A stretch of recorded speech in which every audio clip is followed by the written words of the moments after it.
اعوذ باللہ من الشیطان الرجیم، بسم اللہ الرحمن الرحیم۔ السلام علیکم، 9th کلاس، کیسے ہیں سب بچے؟ اللہ تعالیٰ آپ کو ہنستا مسکراتا رکھے، زندگی میں کامیاب و کامران کرے۔ جی بچوں، آج ہم ترجمۃ القرآن میں سورۃ طٰہٰ اس کو ہم ترجمے کے ساتھ پڑھیں گے آج۔ بسم اللہ الرحمن الرحیم۔ وَلَقَدْ قَالَ لَهُمْ هَارُونُ مِنْ قَبْلُ يَا قَوْمِ إِنَّمَا فُتِنْتُمْ بِهِ وَإِنَّ رَبَّكُمُ الرَّحْمَنُ فَاتَّبِعُونِي وَأَطِيعُوا أَمْرِي قَالُوا لَن نَّبْرَحَ عَلَيْهِ عَاكِفِينَ حَتَّى يَرْجِعَ إِلَيْنَا مُوسَىٰ۔ اور یقیناً ہارون علیہ السلام نے ان سے پہلے ہی فرما دیا تھا، اے میری قوم، بے شک تم اس کے ذریعے آزمائے گئے ہو، حالانکہ بے شک تمہارا رب تو رحمان ہے، لہٰذا تم میری پیروی کرو اور میرے حکم کی اطاعت کرو۔ وہ کہنے لگے، ہم تو اسی کی پوجا پر جمے رہیں گے جب تک موسیٰ ہمارے پاس واپس نہیں آ جاتے۔ قال يا هارون ما منعك إذ رأيتهم ضلوا ألا تتبعني أفعصيت أمري قال يا ابن أم لا تأخذ بلحيتي ولا برأسي إني خشيت أن تقول فرقت بين بني إسرائيل ولم ترقب قولي قال فما خطبك يا سامري قال بصرت بما لم يبصروا به فقبضت قبضة من أثر الرسول فنبذتها وكذلك سولت لي نفسي۔ موسیٰ علیہ السلام نے واپس آ کر فرمایا، اے ہارون، تمہیں کس چیز نے روکا تھا جب تم نے انہیں دیکھا کہ یہ گمراہ ہو گئے ہیں اس بات سے کہ تم میری پیروی کرتے؟ کیا تم نے میرے حکم کی خلاف ورزی کی؟ ہارون علیہ السلام نے فرمایا، اے میری ماں کے بیٹے، آپ نہ میری داڑھی پکڑیں اور نہ میرا سر۔ مجھے ڈر تھا کہ آپ یہی کہیں گے کہ تم نے تفرقہ ڈال دیا ہے بنی اسرائیل کے درمیان اور میری بات کا خیال نہیں رکھا۔ موسیٰ علیہ السلام نے فرمایا، اے سامری، تیرا کیا معاملہ ہے؟ اس نے کہا کہ میں نے وہ چیز دیکھی جو ان لوگوں نے نہیں دیکھی، تو میں نے فرشتے کے نقش قدم سے نے ایک مٹھی بھر لی، پھر اس کو بچڑے کے اوپر ڈال دیا، اور اس طرح میرے نفس نے اس کام کو مجھے اچھا بتایا۔ قال فاذهب فإن لك في الحياة أن تقول لا مساس وإن لك موعدا لن تخلفه وانظر إلى إلهك الذي ظلت عليه آكفا لنحرقنه ثم لننسفنه في اليم نسفا إنما إلهكم الله الذي لا إله إلا هو وسع كل شيء علما كذلك نقص عليك من أنباء ما قد سبق وقد آتيناك من لدنا ذكرا۔ موسیٰ علیہ السلام نے فرمایا، پھر تو چلا جا، لہٰذا تیرے لیے زندگی میں یہ سزا ہے کہ تو کہتا رہ مجھے نہ چھونا، اور تیرے لیے ایک اور عذاب کا وعدہ بھی ہے جس کی ہرگز خلاف ورزی نہ ہوگی، اور دیکھ اپنے اس معبود کی طرف جس کی پوجا پر تو جم کر بیٹھا رہا، ہم اسے ضرور جلا ڈالیں گے، پھر اس کی راکھ کو ہم ضرور دریا میں اچھی طرح بکھیر دیں گے۔ بے شک تمہارا معبود تو اللہ ہی ہے، جس کے سوا کوئی معبود نہیں، اس نے اپنے علم سے ہر چیز کا احاطہ کر رکھا ہے۔ اے نبی خاتم النبیین صلی اللہ علیہ وسلم، اس طرح ہم آپ سے بیان کرتے ہیں ان قوموں کی خبریں جو گزر چکی ہیں، اور یقیناً ہم نے آپ کو اپنے پاس سے ذکر قرآن عطا فرمایا۔ من اعرض عنہ فإنہ یحمل یوم القیامة وزرا خالدین فیہ وساء لهم يوم القيامة حملا يوم ينفخ في الصور ونحشر المجرمين يومئذ زرقا يتخافتون بينهم إن لبثتم إلا عشرا نحن أعلم بما يقولون إذ يقول أمثلهم طريقة إن لبثتم إلا يوما۔ جو کوئی اس سے منہ موڑے گا تو بے شک وہ قیامت کے دن گناہ کا بوجھ اٹھائے گا، ایسے لوگ اس میں ہمیشہ رہنے والے ہیں، اور یہ بوجھ اٹھانا قیامت کے دن ان کے لیے برا ہوگا، جس دن سور پھونکا جائے گا، ہم مجرموں کو اکٹھا کریں گے اس دن اس حال میں کہ ان کی آنکھیں نیلی نیلی ہوں گی، اور وہ آپس میں چپ کے کہہ رہے ہوں گے کہ تم دنیا میں 10 دن کے سوا نہیں ٹھہرے۔ ہم خوب جانتے ہیں جو کچھ وہ کہہ رہے ہوں گے، جب ان میں سے بڑا سمجھدار کہے گا کہ تم ایک دن کے سوا نہیں ٹھہرے۔ وَيَسْأَلُونَكَ عَنِ الْجِبَالِ فَقُلْ يَنسِفُهَا رَبِّي نَسْفًا فَيَذَرُهَا قَاعًا صَفْصَفًا لَا تَرَىٰ فِيهَا عِوَجًا وَلَا أَمْتًا يَوْمَئِذٍ يَتَّبِعُونَ الدَّاعِيَ لَا عِوَجَ لَهُ وَخَشِعَتِ الْأَصْوَاتُ لِلرَّحْمَٰنِ فَلَا تَسْمَعُ إِلَّا هَمْسًا يَوْمَئِذٍ لَا تَنفَعُ الشَّفَاعَةُ إِلَّا مَنْ أَذِنَ لَهُ الرَّحْمَٰنُ وَرَضِيَ لَهُ قَوْلًا يَعْلَمُ مَا بَيْنَ أَيْدِيهِمْ وَمَا خَلْفَهُمْ وَلَا يُحِيطُونَ بِهِ عِلْمًا۔ اور اے محبوب خاتم النبیین صلی اللہ علیہ وسلم، وہ آپ سے پہاڑوں کے بارے میں پوچھتے ہیں تو آپ فرما دیجئے کہ میرا رب انہیں دھول بنا کر اڑا دے گا، اور زمین کو ایسا صاف میدان بنا دے گا کہ جس میں آپ نہ کہیں پستی دیکھیں گے نہ بلندی۔ اس دن لوگ ایک پکارنے والے کے پیچھے چلیں گے جس کی خلاف ورزی نہ ہوگی، اور رحمان کے سامنے سب آوازیں پست ہو جائیں گی، تو تم ہلکی سی آواز کے سوا کچھ نہیں سنو گے۔ اس دن سفارش کچھ کام نہ آئے گی مگر جس کے لیے رحمان اجازت دے اور جس کی بات پسند فرمائے۔ وہ جانتا ہے جو کچھ ان کے آگے ہے اور جو کچھ ان کے پیچھے ہے، وہ اپنے علم سے اس کا احاطہ نہیں کر سکتے۔ وَعَنَتِ الْوُجُوهُ لِلْحَيِّ الْقَيُّومِ وَقَدْ خَابَ مَنْ حَمَلَ ظُلْمًا وَمَنْ يَعْمَلْ مِنَ الصَّالِحَاتِ وَهُوَ مُؤْمِنٌ فَلَا يَخَافُ ظُلْمًا وَلَا هَضْمًا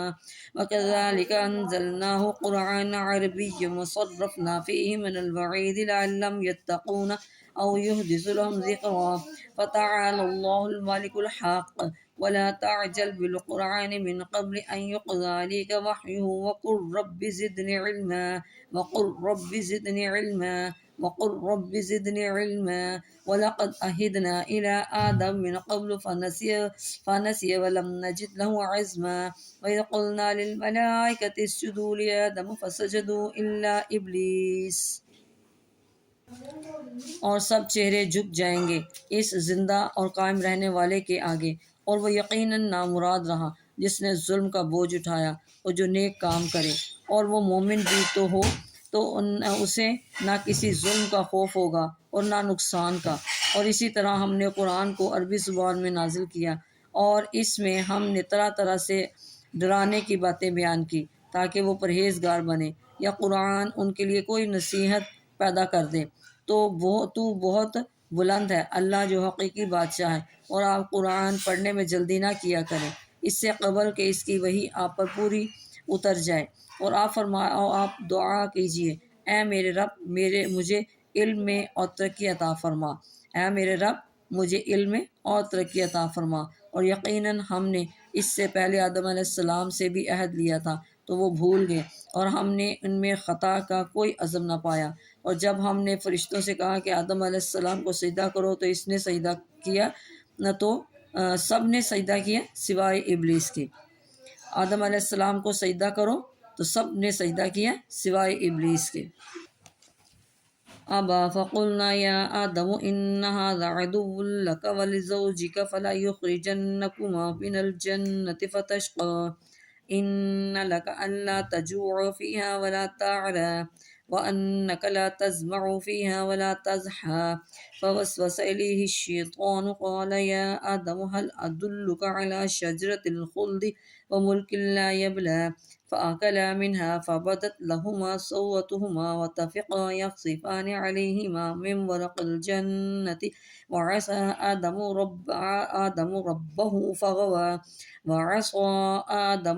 ربه فغوى ثم اجتباه ربه فتاب عليه وهدى قال اهبطا منها جميعا بعضكم لبعض عدو فإما يأتينكم مني هدى فمن تبع هدايا فلا يضل ولا يشقى۔ اس نے انکار کیا، پھر ہم نے کہا اے آدم بے شک یہ تمہارا اور تمہاری بیوی کا دشمن ہے، تو وہ تم دونوں کو جنت سے نکلوا نہ دے، پھر تم تکلیف میں پڑ جاؤ۔ بے شک تمہارے لیے جنت میں یہ ہے کہ اس میں نہ کبھی تم بھوکے رہو گے اور نہ ہی برہنہ ہوگے، اور یہ کہ اس میں نہ تمہیں پیاس لگے گی نہ دھوپ۔ تو شیطان نے ان کے دل میں وسوسہ ڈالا، وہ کہنے لگا، اے آدم، کیا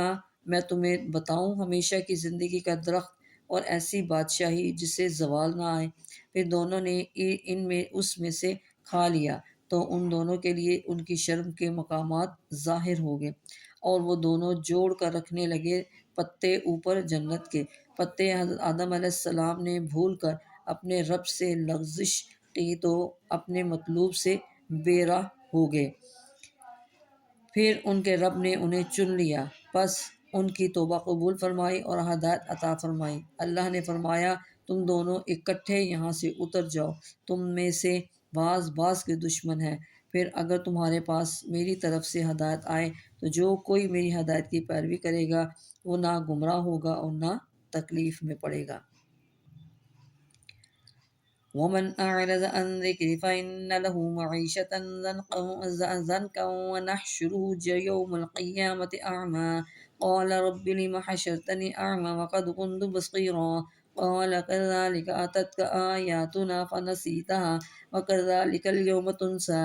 وكذلك نجزي من أسرف ولم يؤمن بآية ربه ولعذاب الآخرة أشد وأبقى أفلم يهد لهم كم أهلكنا قبلهم من القرون يمشون في مساكنهم إن في ذلك لآيات لأولي النهى۔ اور جس نے میرے ذکر سے منہ پھیرا تو بے شک اس کی دنیاوی معاش تنگ ہو جائے گی، اور قیامت کے دن ہم اسے اندھا اٹھائیں گے۔ وہ کہے گا، اے میرے رب، تو نے مجھے اندھا کیوں اٹھایا، حالانکہ میں تو دیکھنے والا تھا؟ اللہ فرمائے گا، اسی طرح تمہارے پاس ہماری آیتیں آتی تھیں، پھر تم نے انہیں بھلا دیا، اور اسی طرح آج تمہیں بھی نظر انداز کر دیا جائے گا، اور اسی طرح ہم بدلہ دیں گے اسے جو حد سے گزرے اور اپنے رب کی آیتوں پر ایمان نہ لائے، اور یقیناً آخرت کا عذاب بہت سخت اور ہمیشہ باقی رہنے والا ہے۔ تو کیا انہیں اس بات سے رہنمائی نہ ملی کہ ہم ان سے پہلے کتنی ہی قوموں کو ہلاک کر چکے جن کے رہنے کی جگہوں میں یہ چلتے پھرتے ہیں؟ یقیناً اس میں عقل والوں کے لیے نشانیاں ہیں۔ ولولا كلمة سبقت من ربك لكان لزاما وأجل مسمى فاصبر على ما يقولون وسبح بحمد ربك قبل طلوع الشمس وقبل غروبها ومن آناء الليل فسبح وأطراف النهار لعلك ترضى ولا تمدن عينيك إلى ما متعنا به أزواجا منهم زهرة الحياة الدنيا لنفتنهم فيه ورزق ربك خير وأبقى۔ اور اگر آپ کے رب کی بات پہلے سے طے شدہ نہ ہوتی اور ایک مقرر وقت نہ ہوتا تو ان پر عذاب کا آنا لازم ہو جاتا، تو آپ ان کی باتوں پر صبر کیجیے اور اپنے رب کی حمد کے ساتھ تسبیح بیان کیجیے۔ سورج کے طلوع سے پہلے نماز فجر میں، غروب ہونے سے پہلے نماز عصر میں، اور رات کے کچھ اوقات نماز مغرب اور عشاء میں تسبیح کیجیے، اور دن کے کناروں پر زوال کے بعد ظہر کے وقت بھی، تاکہ آپ انعام سے راضی رہیں، اور آپ ہرگز اپنی نگاہ بھی نہ اٹھائیے ان چیزوں کی طرف جو ہم نے ان میں سے مختلف قسم کے لوگوں کو دے رکھی ہیں دنیاوی زندگی کی رونق کے طور پر، تاکہ اس میں ہم انہیں آزمائیں، اور آپ کے رب کا دیا ہوا رزق بہتر و ہمیشہ باقی رہنے والا ہے۔ وَأْمُرْ أَهْلَكَ بِالصَّلَاةِ وَاصْطَبِرْ عَلَيْهَا لَا نَسْأَلُكَ رِزْقًا نَحْنُ نَرْزُقُكَ وَالْعَاقِبَةُ لِلتَّقْوَى وَقَالُوا لَوْلَا يَأْتِينَا بِآيَةٍ من ربه أولم تأتهم بينة ما في الصحف الأولى ولو أنا أهلكناهم بعذاب من قبله لقالوا ربنا لولا أرسلت إلينا رسولا فنتبع آياتك من قبل أن نذل ونخزى قل كل متربص فتربصوا فستعلمون من أصحاب الصراط السوي ومن اهتدى۔